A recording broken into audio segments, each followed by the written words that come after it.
성탄절은 인류 최대의 은혜로운 날이고 전 세계 사람들이 기쁨의 날로 맞이하는 그러한 경사스러운 날입니다.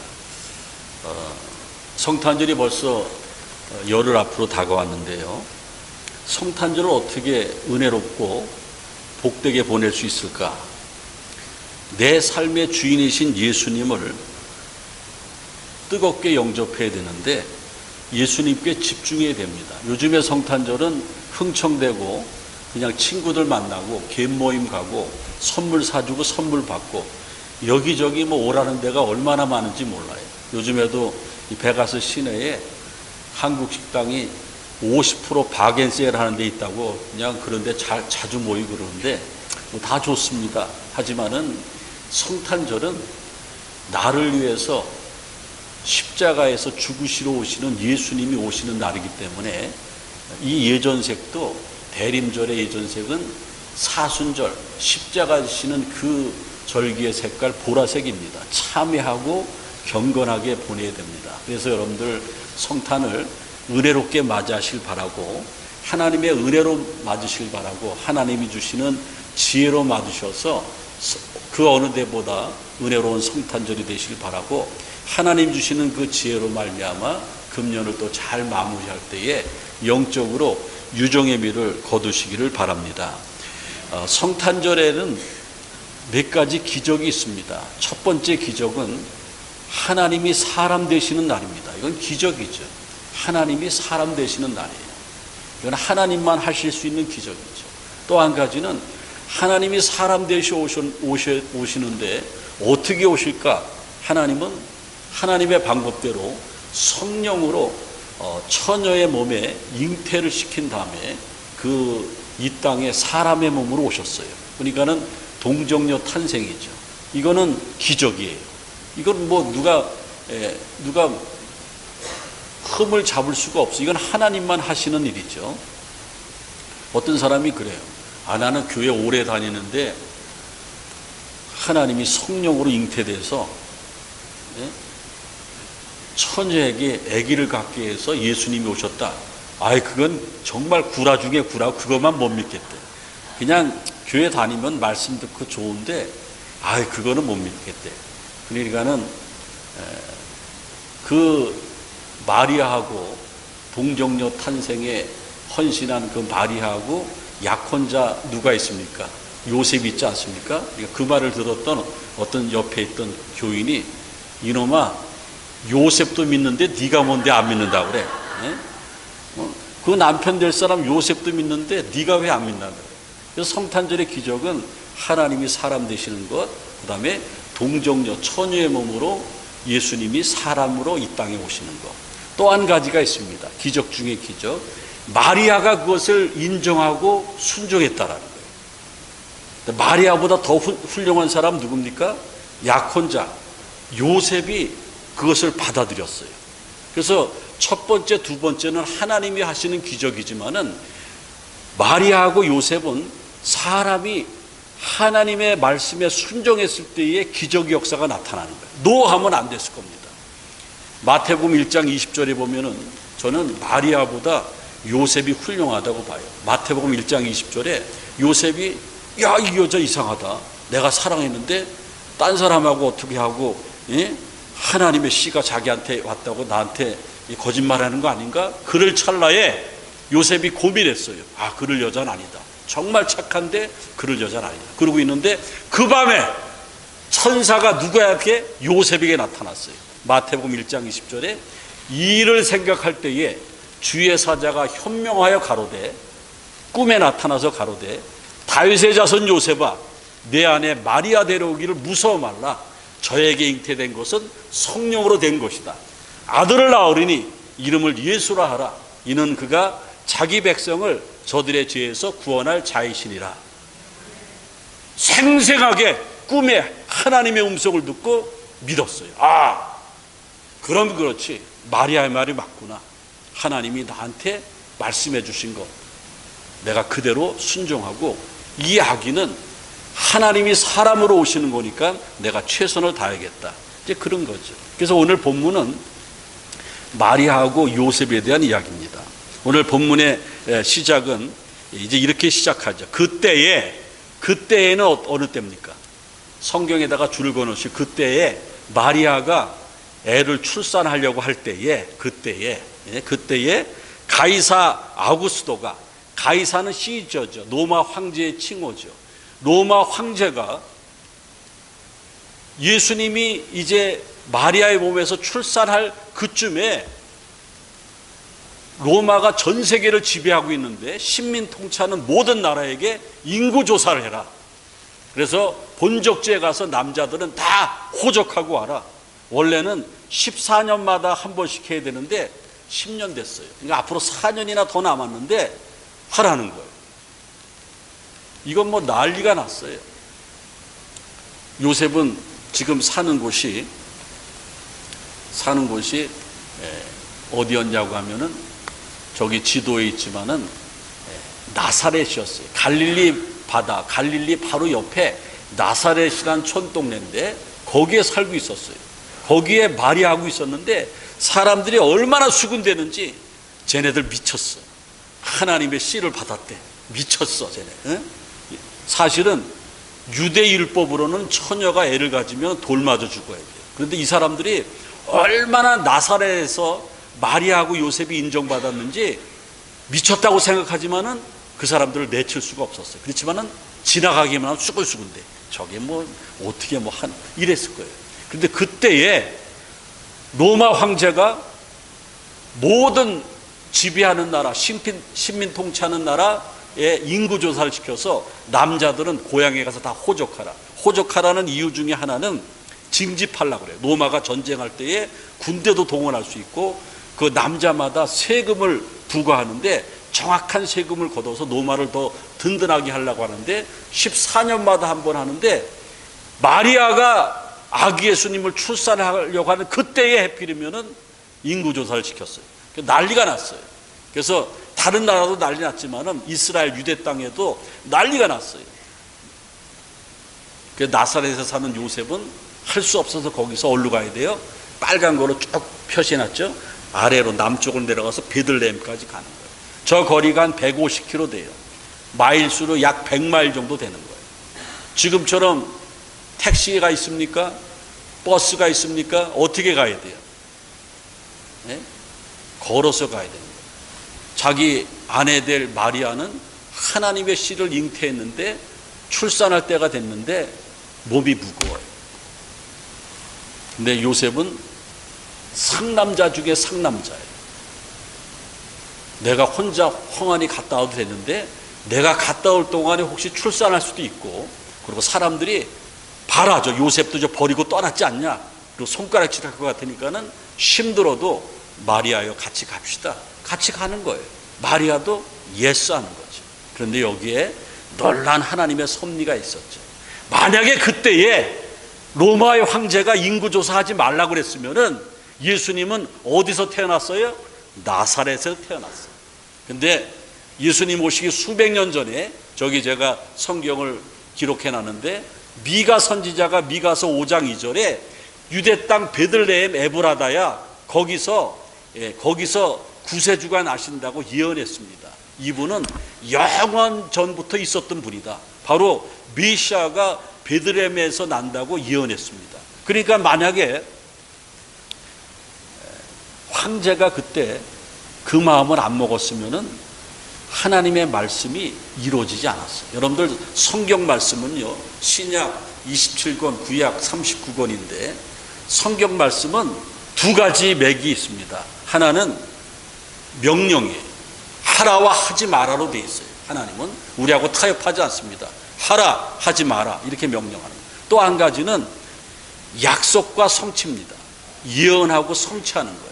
그러니까 오늘 미가서 이거는 약속한 건데, 예언한 건데 성취하기 위해서 누구를 사용했냐면은 로마의 황제를 사용한 겁니다. 근데 로마의 황제가 인구조사 했더라도 요셉이 마리아를 안 데려갔으면은 예수님이 나사렛에서 태어난 겁니다. 그러니까는 성탄에 구속사적 역사에 쓰임받은 두 남자가 있는데, 상남자가 있는데, 하나는 로마 황제고 하나는 요셉이에요. 그러니까 요셉은 누구 급이에요?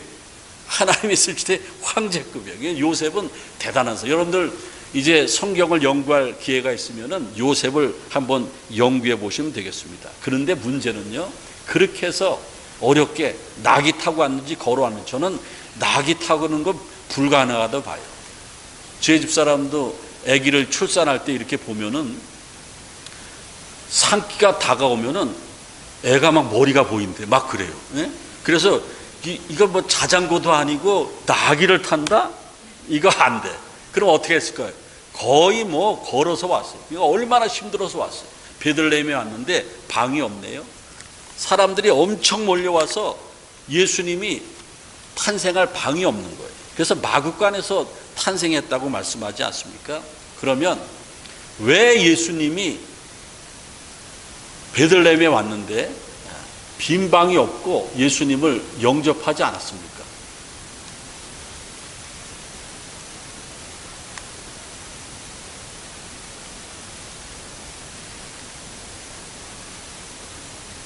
베들레헴 사람들이 너무 분주했어요. 너무 분주했고 사람들이 막 호적하러 오니까 너무 많고 그러니까는 너무 분주했고, 그리고 사람들이 너무 가득 차 있으니까 문전박대 당하는 거예요.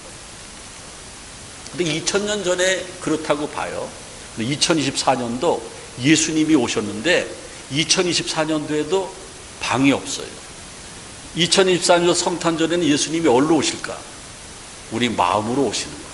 저기 제가 요한계시록 3장 20절 말씀을 기록해 놨는데, 볼지어다 내가 문 밖에서 두드리노니. 예수님은 2024년도 성탄절에 저와 여러분 모두에게 우리의 마음 문 밖에 와서 두드리고 있는 거예요. 왜? 예수님은 우리 마음속에 오시길 원하니까. 근데 우리 마음속에 방이 비어있지 않아요. 온갖 세상에 잡다한 것으로 가득 차 있어요. 욕심으로 가득 차 있고, 그리고 세상 것으로 가득 차 있어서 예수님이 들어올 공간이 없는 거예요. 2000년 전 베들레헴만 예수님이 들어갈 방이 없는 것이 아니고 오늘날에도 지금도 올해도 없는 거예요.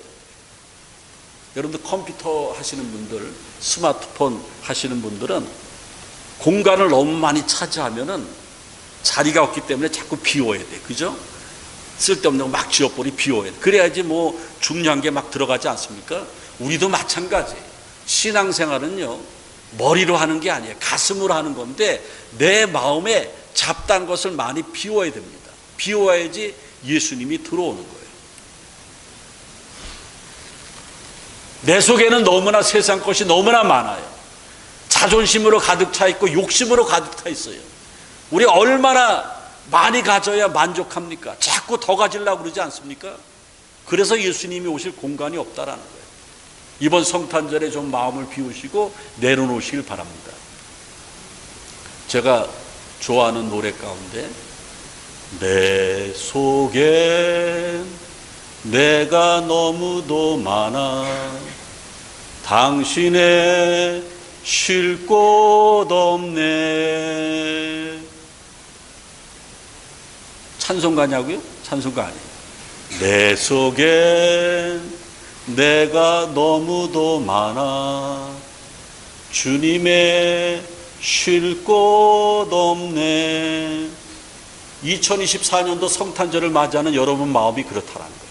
내 속에 내가 너무나 많아요. 아직까지 씻어내지 못한 죄도 많고요, 욕심이 너무나 많아요.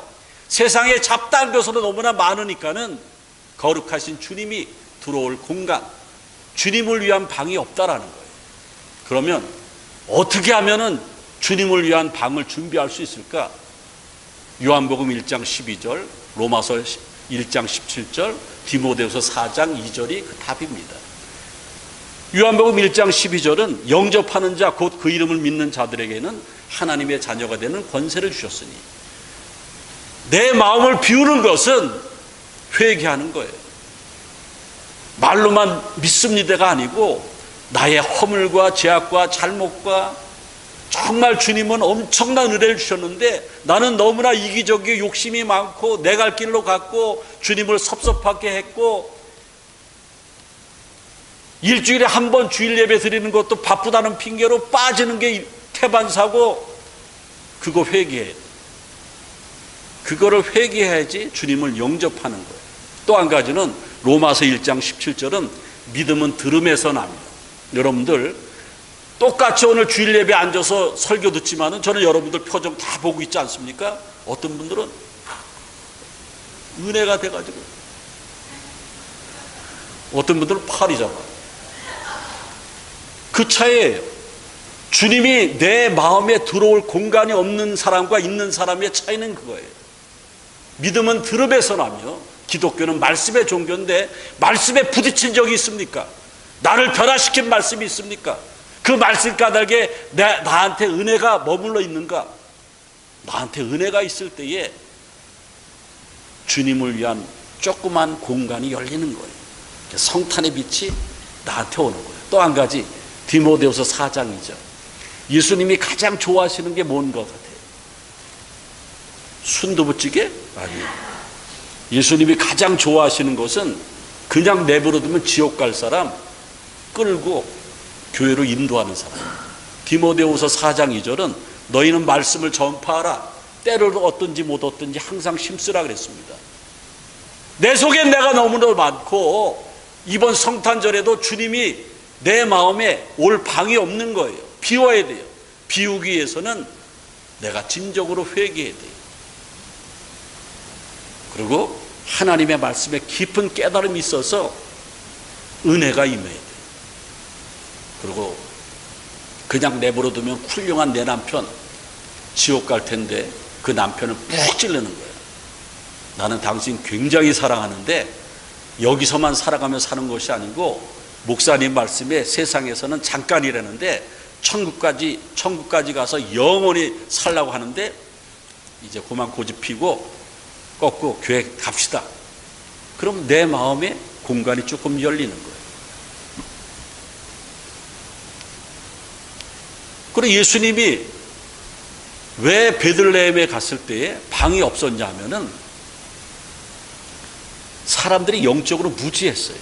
생각해보세요. 2000년 전에 베들레헴에 예수님이 이제 거기서 출산할 텐데 마리아가 은총을 입은 사람이고 요셉이 그 의로운 사람이고 뱃속에서 막 나오려고 하는 그 아기가 하나님이라면은 방 없어요. 딴 데 가봐요. 그랬을 거예요? 어서 옵시오 그랬을 거예요. 영적인 무지예요. 왜냐하면은 저 미가서 5장 2절 베들레헴에서 구세주가 나신다는 예언은 이스라엘 사람들은 말씀의 민족이기 때문에 다 알고 있어요. 예언서 말씀 다 알고 있고 베들레헴은 긴장해야 되는데 영적으로 깨있지 못해서 그래요. 여러분들 지금은 자다가 깰 때예요. 저는 목회 수십 년 하지만은 교회 다니는 사람 크리스찬은 두 종류가 있어요. 영혼이 죽어있는 사람, 영혼이 살아있는 사람. 영혼이 죽어있는 사람은 본인들이 알아요. 영혼이 살아있는 사람은 본인들이 알아요. 갈급하거든요. 영혼이 살아있는 사람은 찬송을 불러도 달라요. 설교를 들어도 달라요. 기도 한 번 해도 진중합니다. 그리고 다른 사람들과 상대해도 그리스도의 향기가 나는 거예요. 그래서 우리는 영적으로 깨어있지 않으면은 2000년 전에 베들레헴 사람들이 범했던 것 예수님을 영접하지 않아요. 영적인 무지 때문에 깨닫지 못하고 있어요. 지금은 자다가도 깰 때라고 그랬고요. 성탄의 주님을 기다리고 열흘 앞에 주님을 기다리고 있지만은 사실은 주님이 재림하실 때가 됐어요. 저는 항상 말씀드리지만은 신앙생활은 나의 마지막을 준비하는 거예요. 그게 바른 신앙생활입니다. 그리고 기도에 힘써야 돼요. 사무엘 선지자는 기도 쉬는 죄를 범치 않게 해달라고 기도하고 있습니다. 여러분들 우리는 쉬지 않는 게 여러 가지가 있어요. 오래 살라고 그냥 막 조깅하는 거. 여보, 당신 오늘 걸었어? 아 참, 걷고 와야지. 그리고 걸어가. 근데 여러분들 당신 오늘 기도했어? 아차, 기도해야지. 불 다 꺼. 그리고 그런 사람 있습니까? 당신 저녁 먹어야지. 아차, 저녁 안 먹어. 저녁 차려와. 저녁 먹고. 그런데 기도 쉬는 거는 태반사예요. 그리고 신앙생활 하면서 기도 한 번도 안 하고 교회 다니는 사람들 저는 기적이라고 봐요. 기도 한 번도 안 하고 어떻게 주일날 와서 앉아 있습니까? 기적이지. 그래서 영적인 무지 때문에 예수님은 들어갈 방이 없었어요. 여러분의 마음에 공간을 만들어야 돼요. 성탄의 주님을 만나기 위해서. 그러기 위해서는 영적으로 깨어 있어야 돼요. 호세아는 호세아서 6장 3절에 여호와를 알라, 힘써 여호와를 알라 이렇게 말씀하고 있습니다. 여기서 알라라는 야단은 지식적으로 아는 게 아니라 체험적으로 아는 거예요. 우리 기독교는 체험하는 종교입니다. 여러분들 어떻게 우리가 주님을 체험하지도 않고 평생 그냥 매너리즘 가지고 매주 그냥 교회 나와서 그냥 예배만 드리고 갑니까? 영적으로 깨어 있어야 된다는 겁니다. 저기 보면은 그때 당시 2000년 전에 베들레헴의 가옥 구조를 제가 평면도로 그려놨는데 좀 잘 사는 집에는 방이 2개예요. 방이 2개인데 그 방을 까탈루마라고 그래요. 까탈루마. 주인 방이 있고 손님 방이 있어요. 손님 방은 게스트룸이죠. 그래서 게스트룸을 달라고 간 거예요. 마리아하고 요셉이. 근데 게스트룸이 없다고 자꾸 그러니까는 진짜 게스트룸이 없는 집에 갔는데 그 축사가 주인 방하고 연결된데 그때 고대 사회에는 낙이나 말이나 뭐 이런 짐승은 재산이었어요. 그래서 얼어 죽으면 안 되니까 주인 방하고 연결이 돼 있어요. 그게 축사입니다. 거기를 빌려가지고 거기서 예수님이 탄생하신 거예요. 그래서 탄생했는데 강보에 싸서 포대기에 싸서 누일 곳 침대가 없으니까는 여물통에다가 이렇게 누워놨습니다. 그게 첫 번째 성탄절이에요. 저 베들레헴에 제가 가보니까요, 저 도시는 예수님 때문에 먹고 사는 도시예요. 아무것도 없어요. 예수님이 2000년 전에 그것도 손님 방에 게스트룸에 온 것도 아니고 말밥통 위에 오셨는데, 예? 그것 때문에 사람들이 저기를 엄청 찾아가요. 저 위에 제가 예수님의 탄생교회 사진을 찍어놨는데 그 옆에 보면은 제가 조그맣게 이렇게 입구를 해놓지 않습니까? 그게 예수님의 베들레헴 탄생교회 정문입니다. 왜냐하면은 제가 이렇게 걸어 들어가도 숙이지 않으면 못 들어가요. 예수님의 탄생교회를 목격하러 들어가려면은 겸손하지 않으면 못 들어가는 거예요. 겸손의 문. 저기 들어가면은 그 옛날 예수님이 마구간에서 탄생했던 그 지점, 지하로 내려가면 거기 있는데 그걸 이렇게 싸가지고 엄청난 교회로 만들었어요. 그래서 베들레헴 사람들은 가면은 모든 기념품도 예수님 탄생, 예? 뭐 스티커나 뭐 모든 것, 예? 그리고 저기 와서 순례하고 하고 그렇습니다. 그런데 2000년 전에는 영적인 무지익 때문에 예수님을 영접하지 않았습니다. 그리고 또 한 가지는요, 그때나 지금이나 예수님을 위한 방이 베들레헴에도 없었고 내 마음에도 없는 이유는 무정하기 때문이에요. 무정하기 때문에. 디모데후서 3장 1절로부터 3절에 보면은 이것을 알라. 말세에는 고통하는 때가 이르리니 말세에는 뭐라고 그랬어요? 부모를 거역하며 감사치 아니하며 3절에 보면은 무정하며 그랬습니다. 무정하다라는 것이 뭐냐면은 눈물도 피도 없다라는 거예요. 인색하다라는 겁니다. 예? 그리고 가엾게 여기는 게 없다라는 거예요. 무정하다. 어떤 영어 성경에 보면 no love, 사랑이 없다 이렇게 표시하고 있어요. 그래서 무정한 것 때문에 우리가 봐도 여러분들 다 아기 낳아보셨지 않겠습니까? 아기가 막 나오려고 그래. 그런데 안절부절해 젊은 사람들이. 그러면 정이 있으면은 아유 젊은이들 마구간에서 자지 말고 우리 귀족들에도 그래도 아기 낳아야 되는데 들어오라고 그랬을 건데 무정해서 그걸 하지 않았다라는 거예요. 정이 있다라는 게 뭐예요? 남을 섬길 줄 안다라는 거예요. 이번 2024년도에 여러분의 마음의 방에 예수님이 오시려면은 여러분들 남을 섬겨야 됩니다. 배려할 줄 알아야 돼요. 희생할 줄 알아야 돼요. 사랑은 관심이라 그랬는데 관심 가질 줄 알아야 돼요. 그래야지 예수님이 내 마음의 방에 오시는 거예요. 저기 서울의 어떤 일간지 사진 기자가 버스를 타고 서울역을 지나가다가 서울역 앞에 무심코 사진을 찍었는데 한 노숙자 노인 어르신이 막 막 눈이 오고 1월 달인데 저 1월 달에 서울역 앞에 눈 올 때 얼마나 춥습니까? 그런데 막 부들부들 떨어요. 옷이 없으니까. 근데 저 신사는 아주 잘 차려입었어요. 아마 KTX 타고 어디 가려고 막 서울역 광장 앞에 가는 중인데 자기 그 비싼 코트를 그 노인에게 덮어 씌워주는 거예요. 마태복음 25장 40절에 보면은 지극히 작은 소자에게 한 것이 곧 내게 한 것이다. 이번 성탄절에 여러분들 여러분의 마음의 방에 예수님이 오시길 원하십니까? 네, 금년에도 그럼 못 모시는 거예요. 그 정도 아멘 해가지고는 안 돼요. 여러분 2025년도 여러분의 마음의 방에 성탄의 주님을 모시길 원하십니까? 아멘. 코트 벗어주면 돼요. 네? 그리고 저기 보면은 최고원 작가가 있는데 32살의 작가인데 굉장히 똑똑한 분입니다.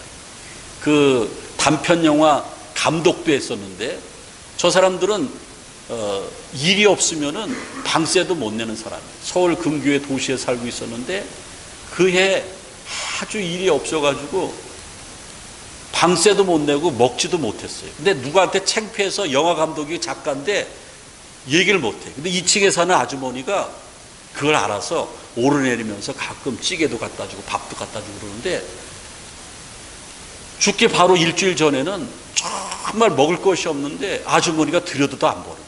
그래서 그냥 굶어 죽는 거예요. 서울 금교에서. 그러면서 자기 2층에 올라갈 때 아줌마가 보라고 저렇게 써놓은 거예요. 그 문에다가 그동안 너무 도움을 많이 주셔서 감사합니다.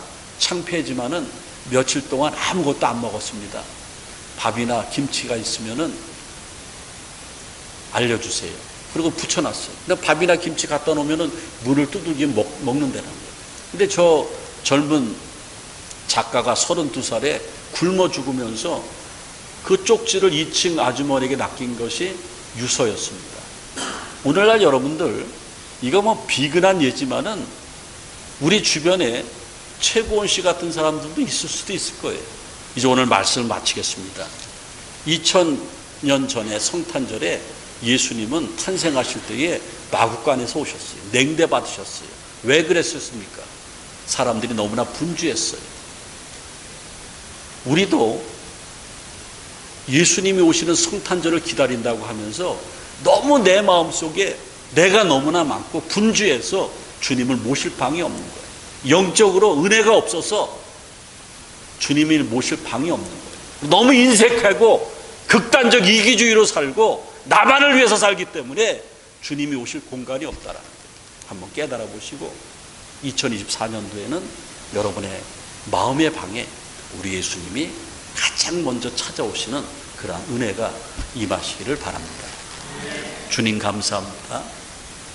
은혜롭고 복된 성탄절을 맞이하게 도와주시고 2024년도에는 내가 마음의 문을 활짝 열고 주님을 모실 마음의 공간을 마련하게 도와주옵소서. 예수 그리스도의 이름으로 기도하옵나이다. 아멘.